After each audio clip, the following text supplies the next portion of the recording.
We will call the council meeting to order. Everybody stand for the pledge, please. I pledge allegiance to the flag of the United States of America and to the republic for which it stands, one nation, under God, indivisible, with liberty and justice for all. Take the roll. O'Connor. Here. Morissette. Here. Alms. Here. DeZiel. Here. Weber. Here. Atkins Hoggett. Here. Hall. Here.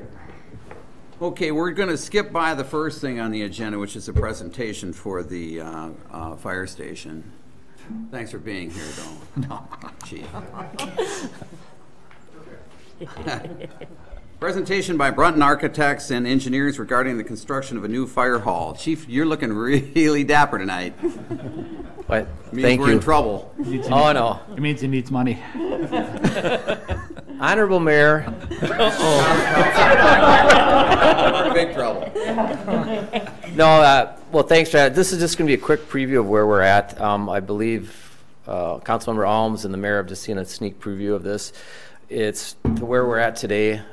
February 25th, all the final drawings and stuff will be in. We'll come back to council with everything for approval to let the bid. But we just wanted to stop in and see where we're at today. Quick briefing. We actually started with a study. Remember that several years ago? We took that study when we hired Brunton. They took a look at it. The original study was for 34,802 square feet. They took our needs assessment and told them we were kind of on a budget. They broke it down, and right now we're at 25,917 square feet, which is like 8,800 square feet less than the original proposed. After they kind of took our needs, put it on paper, we met with them, and then we created a committee within the fire department and had several meetings with Brunton and amongst ourselves to kind of tweak what we wanted to have done and we thought would be best fit for the city of Hudson. And this is where we're at today. And so I just want to introduce Corey Brunton and Humberto Caballero from Brunton Architects. They're just going to kind of run through quick where we're at today. The council, Mayor, thank you for having us. As you see before you, we have a site plan here that's adjacent to two existing buildings. This is, of course, the old golf course location. The facility is, as Scott mentioned, about 26,000 square feet, proposing a precast concrete building shell with a precast roof. We'll show you pictures of what that exterior looks like here in a second, but we wanted you to see the concept or the layout for the facility. Adjacent to it is the existing pond. And then you can see how we have two-way traffic for responding firefighters to come in to the parking lot there and then make their way around to the backside. We allow for multiple entrances into the fire hall, and of course safety is the number one thing that we consider in the layout of the building on the site, as well as the vehicular circulation. So that's a site plan of it. It shows the apparatus bays, which are the pieces. Can you move the arrow? No, move the arrow. Can you see the arrow on the screen? Yeah, you can. So show them the apparatus bays on the left. We'll show you on the floor plan here in a second where that is, but see the arrow there? That section there is the apparatus bay, and then the piece to the right is the administrative portion of the facility, the meeting room, training room, that kind of thing. Okay? Any questions about the site plan? Excellent. We'll go to the next slide. We won't bore you with a lot of gate details. There's a lot that goes into these construction plans, and I think you got to wait just a second. There we go. That's the second floor. Maybe back up just a hair. Technical difficulties. There we go. Excellent. So, yeah, if we can run the mouse there, we'll show them the meeting room is in the upper right-hand corner. Actually, I'll do this because then I can kind of walk through it. Can you see the arrow here? Mm-hmm. Okay. So this is one of the main entrances into the building. You'll enter into the facility here, or you can enter into the facility actually on the north side, depending upon where you're parking, for quick access into the facility. We wanted to make sure that we had the ability to have the training room be able to be locked down so that you can't make your way through the rest of the facility, okay, which was kind of key. Of course, we have ample storage for chairs, small kitchen area, and then just the rest of the support facilities. We have offices along the perimeter. They have, of course, restrooms that are accessible. We have a gear grid room, which is where the firefighters jump into their turnout gear and then rush out into the apparatus bay to jump on the truck to respond. So that's really what this is. And then access to the second floor of the building where the living quarters are is there. And then everything here shown in pink, at least it looks pink here, those are the actual vehicles. Those are the actual measurements of the existing facility, the existing built vehicles that the department currently has. So you can see the building isn't excessively large. This is an engine here, so we need to have a fair amount of space on the back side of that to load product in and out, hoses, etc. So it's a highly utilized facility. As Scott mentioned, we did pare it down from 34,000 square feet, found some opportunities to get it down in square footage so that it would actually work for the department, meet all their space needs, and so that's kind of what we've done there. There's a hose training tower here for drying hose and training in, and there's various spaces within the facility for storage and that kind of thing, essential to the function of the department. Okay, go to the next floor. Any questions about that first floor? Pretty basic.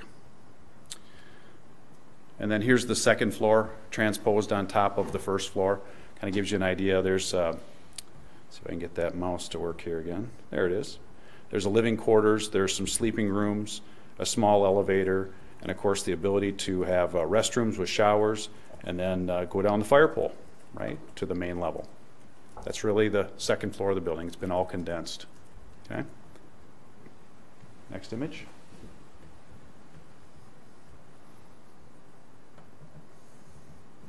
We'll go to the very top. We'll show you a quick image of what the exterior of the building looks like. It's not white. It's still loading. There it is. Can you see that? So that's some of the things we can do with precast. Precast is a great product because you can get exterior finishes on it and not have to pay a premium for those finishes. They're exposed aggregate and sandblasted finishes, but it's a building that'll withstand some huge winds. So it's we believe it's a great solution for you guys to make sure your department is able to respond to events that occur within your community. And that's just kind of a little snapshot of what it looks like from the southeast looking northwest. Okay. Have any questions about the facility? Is there a training tower at all? Or there is. That's the upper. I'll use this little arrow here. The training tower is. I don't know if you can see the arrow right there. Oh, okay. See that? Yep. That's the training tower. We designed those so they function for many more functions than just the training tower. They're also the highest point in the apparatus bay, so we can exhaust the toxic gases out. It's also, as you mentioned, it's a training tower, so they can train in there. They can rappel off the wall. They can go do confined rescue down through a manhole that's inside that platform. There's so many, in addition to drying the hoses. Plus, it's also the access point to the storage mezzanine. So those stairs function to do so many more things than just providing a place for a hose tower and for training. So it's kind of multi-purpose. If it was to happen, if we needed to add on, have you designed it? How far out have you designed it years-wise? Years-wise? Yeah. Well, a lot of the times, stations like this, especially when they get around that 22 to 26,000 square feet, a lot of the times, you can make a station bigger, but your response times for getting to those remote areas become the problem. It's not a matter of needing more apparatus space. It's a matter of needing to get there quicker. And so usually communities like yours, especially growing communities like yours, will plant another station in another growing section of the community. And so you'll have remote stations. And they don't have to be staffed with 12 people. They can be staffed with 4 to 6 people, and they're typically smaller. Then those stations would be designed for full expansion to grow and take on more as the community continues What's to grow. the lifespan on this then? It's a 100-year building. Okay. Yep. I was going to ask real quick. It is set up where the one end wall need be for apparatus space. If we had to, Yep. we could. But Corey's right.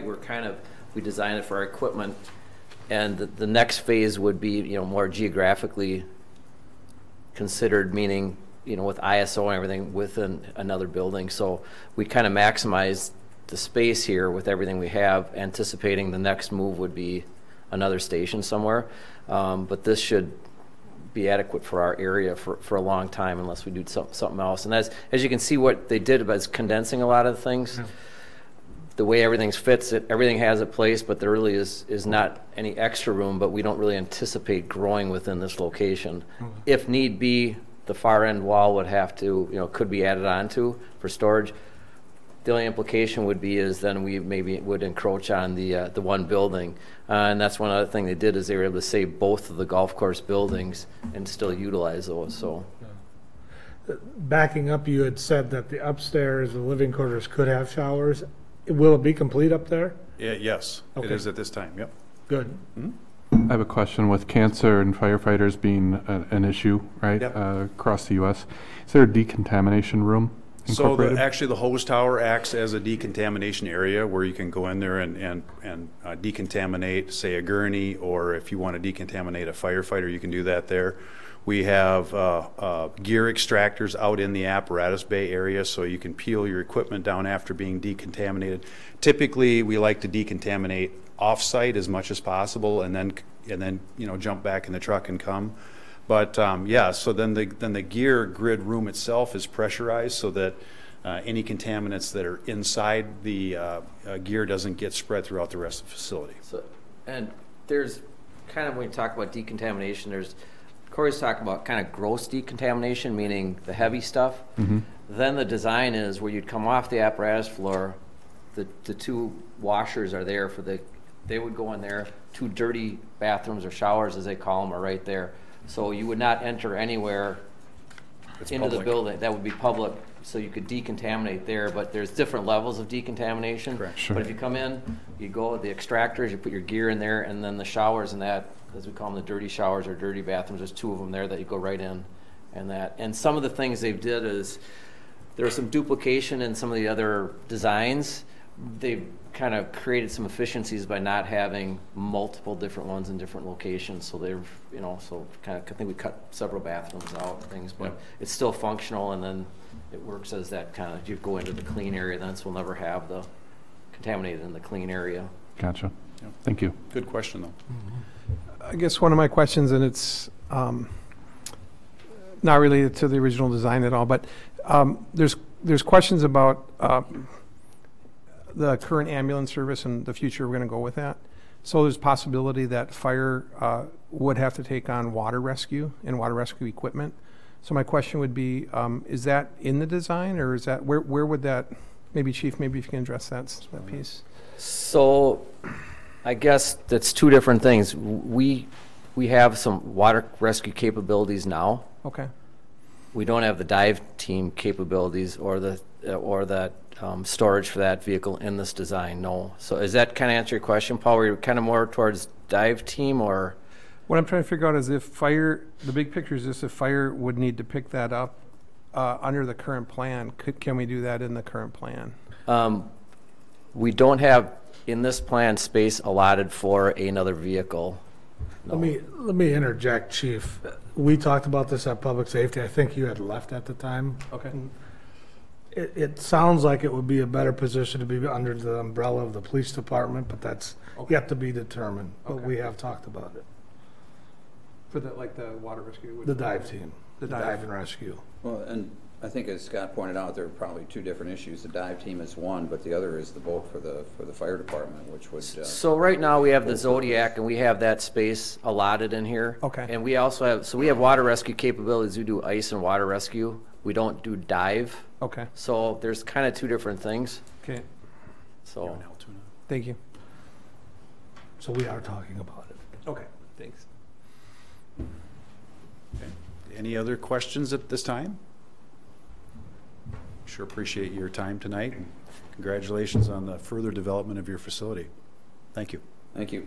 And then as this goes along, we can send this stuff, information we have to council if they would like, and then obviously the end of February, prior to that meeting, we'll have all the technical stuff, but I can have this sent out to everybody if you want, and if you have any questions, feel free to contact me.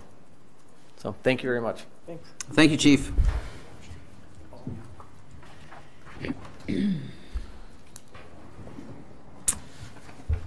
Next section is comments, suggestions from citizens present. Your opportunity to say pretty much anything you want. Does anybody here have any comments? Does anyone have any comments? Does anyone have any comments? Hearing none, we'll close that portion of the agenda. Consent agenda.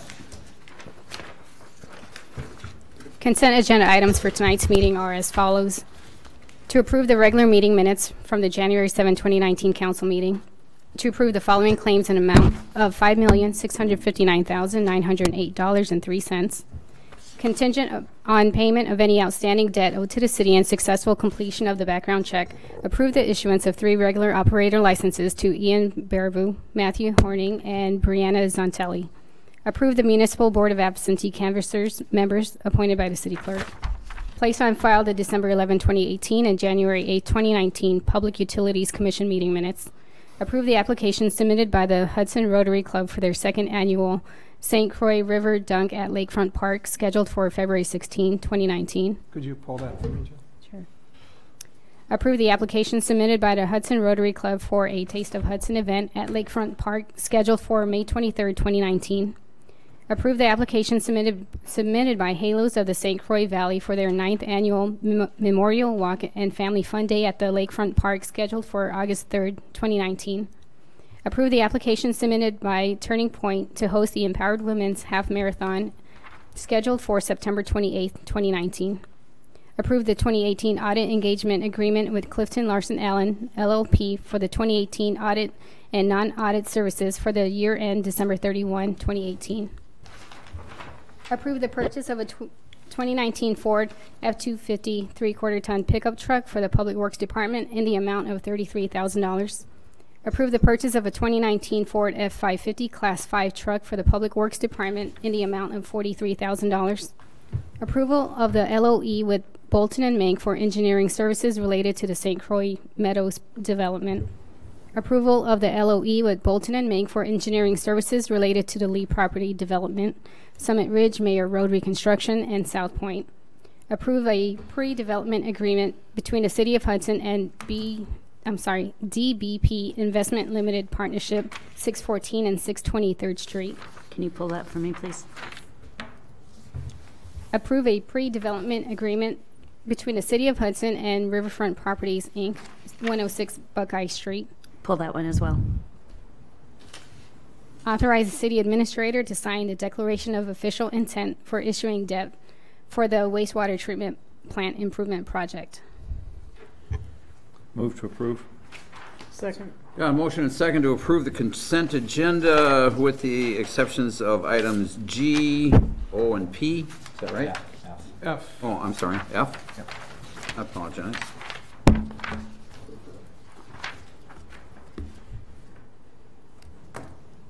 Not G. Yeah. Leaving the G alone, okay. All right, roll call? Morissette, Yes. Alms, Yes. DeZiel, Yes. Weber, Yes. Atkins Hoggett, Yes. Hall. Yes. Motion's approved. Item F. So item F, so is there anyone from the Rotary here tonight? No, they just left. I can speak to it. They were Oh. at public safety. Okay, thank you. So the question, Randy, is this on item 10, where it's basically their toilet facilities, it says Lakefront Beach portable toilet was insufficient in 2018. So I'm just trying to figure out what the plan is to remedy that position, or basically the bathroom situation for 2019. What's the thinking on that? I'm not aware of what you're talking about. We didn't have any issue brought up. Where are you looking? So I'm looking at their application. I'm on page, I think 14, it looks like, on our electronic version. It says plans for toilet and laboratory facilities, and Says it was sufficient. oh, I'm sorry. Nix that. I thought it said insufficient when I went through. Sorry about that. My bad. Apologize. You gonna move it? Yeah, I'm good. Sorry. So Should have I just done that. misread it, I'm We sorry. need to have it approved now. Yeah, We'll so separate. that's- Yeah, I would motion to approve. I'll second sorry. that. Got a motion and second for approval. Since we pulled it, we don't need a roll call, right? Nope. Any further discussion? All those in favor? Aye. Aye. Opposed, motion's approved. Item O. The reason I would like to talk about this briefly is, are they here? Yeah. So I love the look of these. This is awesome. Personally, a little disappointed there's no green space between the sidewalk and the building, but that's me. But actually, my question is about the use of these. Are these condos versus apartments, or was that clarified somewhere that I missed?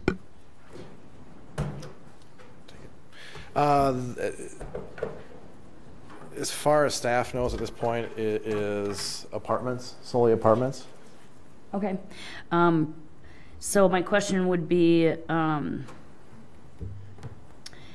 regarding the affordability. I think the downtown area has some needs for regular people to be able to live and work. It would be great if it was places that didn't require six-figure incomes to be able to afford. I just want to throw that out there, that I do get feedback from people, and particularly downtown district where I am, that that finding places to live that are affordable for the people that might work downtown is an issue. And then we also have this parking problem. So the people who work downtown might not. It would be nice if they could also live downtown. So, and might help alleviate some parking. But so I just wanted to throw that out there, that I'm getting some feedback of affordable places to live downtown. So that's all. Yep, and just a little bit more on that from staff included the concepts, the preliminary concepts with the pre-development agreements for both of these two projects, just so that council can be aware of projects as they come in. I think it's important also that the applicants get some feedback, at least initially, as they submit their deposit and as we begin our pretty involved review process. The only time we really require pre-development agreements is when we have something that has a lot more review than usual. Riverway, downtown overlay, things like that. So just a little extra context as we work through these. But I think it's valuable feedback for the applicants who are here. So Mike, just to be clear, I was going to ask, the pre-development, this is just the initial stages? Yep. Am I right about this? It still has to go through. We really haven't done any in-depth review. We've had a couple initial discussions with the applicants, but no, it hasn't gone through the formal engineering staff or plan commission reviews. Okay. Do you know how many units they're planning? 23? 22, 23-ish. And will there be parking for the residents in the back, or how's that work? It's mostly located to the back in the initial concept. There are some things we're going to have to work through in terms of setback, green space, stormwater, things like that. Yep. Okay. And underneath. Yep. Okay. Basement. Yep. Super. Oh, it's beautiful. I'll move we approve the development, the LOE. Second? A motion and a second for approval. Further discussion? All those in favor? Aye. Opposed? Motion's approved. Item P. So I asked that one to be pulled as well. I'm getting a lot of feedback from people in my district. As you know, I had to recently get signatures, and common conversation was about the building that's going up on First Street, on the 700 block of First Street, and people are saying it's too close to the sidewalk. How come they don't have setback rules? It's so big. It's just a monstrosity. It doesn't fit with our community. It's not in the neighborhood. It's not in the spirit of our culture and our history. And so I'm answering a lot of questions that about that. And so when I saw the one on Buckeye, I just wanted to point out that some of my conversations have been like, hey, what is the city of Hudson doing? Are we trying to be Chicago? What's going on here? So I thought it was important that I be able to say that in a meeting where the public can hear that I'm acknowledging those comments, and that they can feel free to continue with bringing their opinions forward. But yeah, the pictures of the renderings anyway for Buckeye it really looks huge. So that's just kind of feedback I'm getting, and I wanted to get out to you folks too. And Mike, I have a clarification on the agenda says 106 Buckeye Street, and then the packet says 106 2nd Street. Is there any? It's Buckeye. Okay. The actual agreement says Buckeye as well. So the typo's on the issue sheet. On this one, okay. Thank you. Correct, Mike? Yes. Yes. The agreement itself says Buckeye. We failed you. Could I ask, It's okay. I just want to be sure. Is it true that we don't have to abide by the Green River Way, whatever rules there are for maintaining the St. Croix scenic We have riverway? to. That's NR 118. We do? Yep.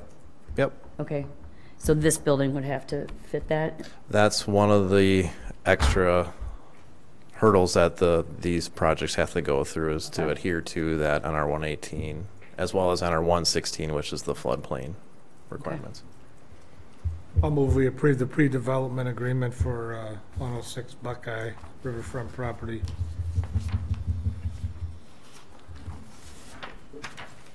Second. Got a motion and a second. Discussion? So Sarah, I think your points are well taken. I think, and correct me if I'm wrong, Mike, this is just, I think, the very initial stages where Absolutely. the city starts to talk. And I think this will go through more formal processes and Absolutely. would have to be discussed and debated and approved and whatnot. So I think Absolutely. it's just Yeah. the very first, if I'm Absolutely. not wrong about the very first step in terms of. Yep. And Yeah. is the use of this also condos? The applicants here, condos and commercial office space on the main level. Okay. I'd have to say that one of my favorite critics looks at the design and says, doesn't fit lakefront at all. You know, just not in keeping with the whole lakefront development. It doesn't look like it has a fit. You know, their perception, personal perception of what that area should look like.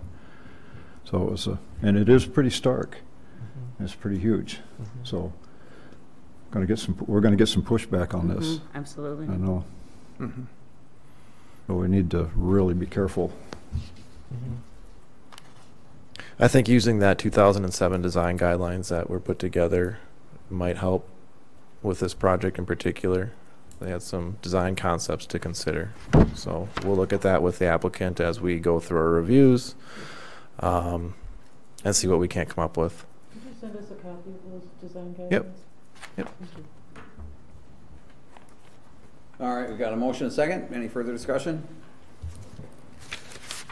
All those in favor? Aye. Opposed? Motion's approved. Thanks, Mike. Discussion and possible action on approving one reserve Class B intoxicating liquor Class B beer license transfer agreement with the town of Troy contingent upon terms and conditions listed on the transfer agreement for the initial issuance license fee of $30,000. You want me to explain it? Be my guest. We've given you a revised agreement that refers only to, it's all the same terms and conditions, but it refers only to the reserve Class B intoxicating liquor. Liquor laws are very convoluted. Intoxicating liquor licenses require that a Class B beer license also be issued.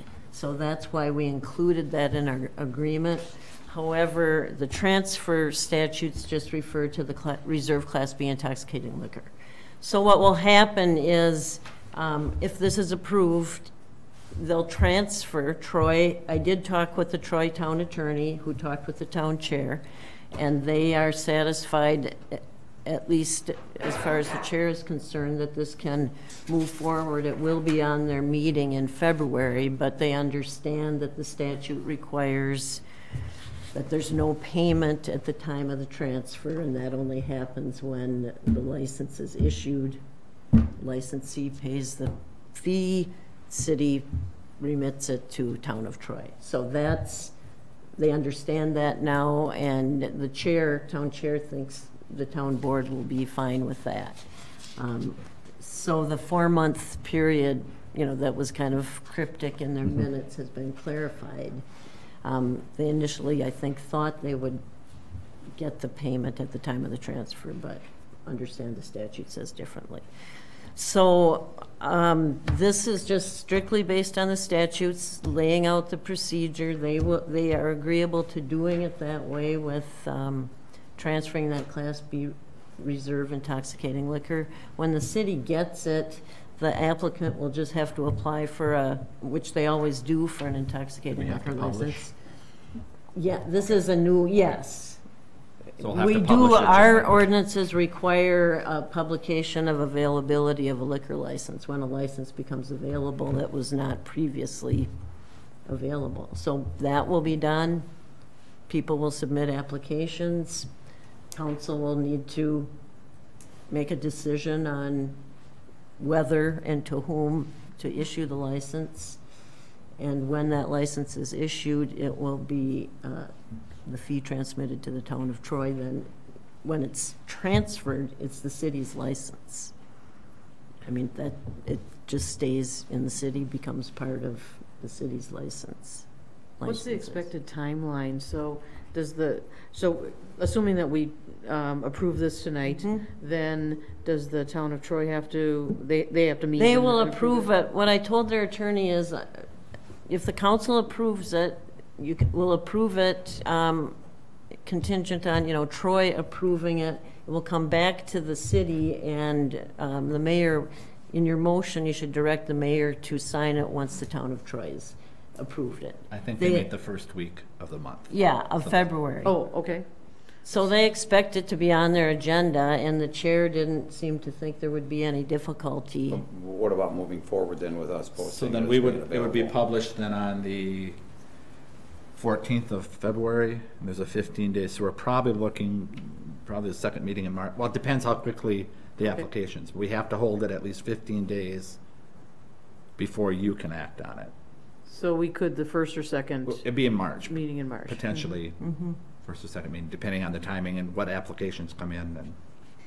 And So, help my memory, didn't we talk about that, when we talked about this last time, didn't we just talk about how Troy wanted a deadline? Yes, Did they that remove was that? what that 4-month, they had in their mind that they would be getting the fee at the time of the transfer, and they wanted that to happen within 4 months. Their attorney has now explained it to them that that's not how Okay. the transfer statute works. So the 4-month, at least between the conversations between the attorney and the town chair, the 4-month deadline is not an issue, although they want to get the transfer done. But theoretically, if nobody applies Yes. for it, then they aren't going to get their money. No. And the 4-month is gone. Right. Okay, so They understand. They understand that now? Yes. We talked about it yep. for some length Yes. here. But it has to go to their board. They haven't had a board meeting since that, Gotcha. whatever Okay, meeting thanks. it was. One more point, that would it be smart to put some language in it, or is it just known that, for like term and termination, like they can't come back to us and say, well, here's your 30 grand back, we want that back? Well, once it's been performed. There's no need for anything like that? No, I don't know what they have no basis for. Okay. I just don't want them to, Yeah. like new board, 10 years down the road, they somehow need another license, and that board comes, and says, well, we want that No, back. it's been performed and it's done, and it will be issued in the city, and there'd be no basis no on which take-backs. they could get. They have, I think the attorney said, they have like six or seven available licenses. So, And you don't know what the future brings. yes, you don't know what the future brings. They might want 10. I'll move we approve the reserve Class B intoxicating liquor license transfer agreement with the town of Troy, and direct the mayor to execute this transfer agreement. Second. When it's been approved by Troy. Motion and second for approval. Any further discussion? I do have one question. So an applicant who wants this license would pay not only the $30,000 that would be transferred to the Troy, but it would also be paid an No. additional fee to Hudson? Not No, until not it on the renews. initial issuance. So when it Got it. renews in July 1st, they would pay the $600 that everybody else pays. Gotcha. But there's no initial, our reserve license normally carry a $10,000 fee. In this case, that wouldn't apply. Gotcha. And then just a question on number 9, time But, of. just one second. Oh, sorry. But on reissuance of that license. Whoever this is granted to were to 5 years from now surrender it or give it, someone else was gonna take it over. It's a reserve license, so yes, the 10,000 would apply. Anytime there's a transfer of a reserve license, not a transfer. A new reserve is issued to a new person. Correct. If it's we've got some that are reserve and some that are not reserve. But if it's a reserve, they pay that 10,000 every time a new person takes that license. Yeah, but not, if it's strictly a renewal, it drops down 600. to the 600. Yep. Gotcha. Go ahead. Question on number 9, yeah, time is of the essence. What, is that from Well, our perspective or? it's just kind of put in to keep it moving, to say, we don't have a deadline, but it allows us to say, hey, we want this to be kept moving. And I think they want that as well. Okay. Thanks. Further discussion? All those in favor? Aye. Opposed? Motion's approved. Discussion and possible action on adopting ordinance 4-19 and ordinance amending section 23-5 order of business for our meetings. The order of business that's in the ordinance right now is 25, 30 years old, and over time there's been adjustments made to it, and so Jenny thought it'd be a good idea to get it updated so that we're following the ordinance. So some of the things that were in there are things we don't do anymore, so this is simply just bring it to where it is right now. I'd move to approve adoption of Have to- ordinance. Oh, we have to Oh, suspend the Oh, rules. suspend, yeah. Move to suspend the rules. Second. Motion second to suspend. Roll call. Morissette. Yes. Holmes. Yes. DeZiel. Yes. Weber. Yes. Atkins Hoggett. Yes. Hall. Yes. Move to adopt. I'm sorry. I was getting two conversations. Motion's approved. Rules are suspended. Move to adopt ordinance 4-19. Second. Motion and second to adopt. Further discussion? All those in favor? Aye. Aye. Opposed? Motion's approved. Next, we have a proclamation. Whereas since its enactment in 1975, the Earned Income Tax Credit has lifted millions of families above the poverty line and has had a high participation rate relative to other programs targeted at low-income Americans. And whereas working families may be missing out on a federal refund because they're not aware of the Earned Income Tax Credit. And whereas new parents, grandparents raising grandchildren, and foster parents may not realize they qualify. And whereas employers at no additional cost to themselves can increase the take-home pay of their employees, with these dollars then spent within the local economy and our additional investments in our business community. And whereas EITC Awareness Day was established as a day celebrating the Earned Income Tax Credit on the last Friday in January. And whereas the IRS works with national partners, community-based coalitions, and thousands of local partners and governments that provide free tax help, otherwise known as volunteer income tax assistance and education about EITC. And whereas EITC Awareness Day is a day where cities and citizens work together to spread awareness of the tax credit and help build a stronger economic community. Now therefore, I, Rich O'Connor, Mayor of the City of Hudson, do hereby proclaim January 25th, 2019 as EITC Awareness Day in the City of Hudson and encourage citizens to raise awareness of this important tax credit. Everybody good? That, by the way, came from Joyce. Joyce had requested that proclamation. She had sensed that it was something that would be relevant and probably necessary here. So. Yeah, and it was from the National League of Cities. They sent out the information, and I saw it. And I also forwarded it to Operation Help and to the newspaper and to WestCap to help them get out the word about it, too. Okay, thank you. Way to go. I don't have anything. Anybody? Just to update, there was the discussion about touring the facilities for the EMS. There isn't a time that works for everybody, so I've already talked to Josh, I've contacted Lakeview to see if we can't set up some time slots that between the two that will work for everybody. So as soon as I get that figured out, I'll let everybody know. So we're probably, well, as of right now, we're looking at next Monday and Tuesday, but again, I've got your schedules. Once I know for sure their availability, I'll get those out to everybody. So then hopefully everybody can find a time to go to both of them that works with their schedules. So. Okay. I'll check my calendar, but I guess we're coming to the end of the meeting, so I'll wait. Anybody else? Anything? We have a motion? Move to adjourn. Second. Motion and second to adjourn. All those in favor? Aye. Opposed? Motion's approved. We stand adjourned. Thanks, everybody.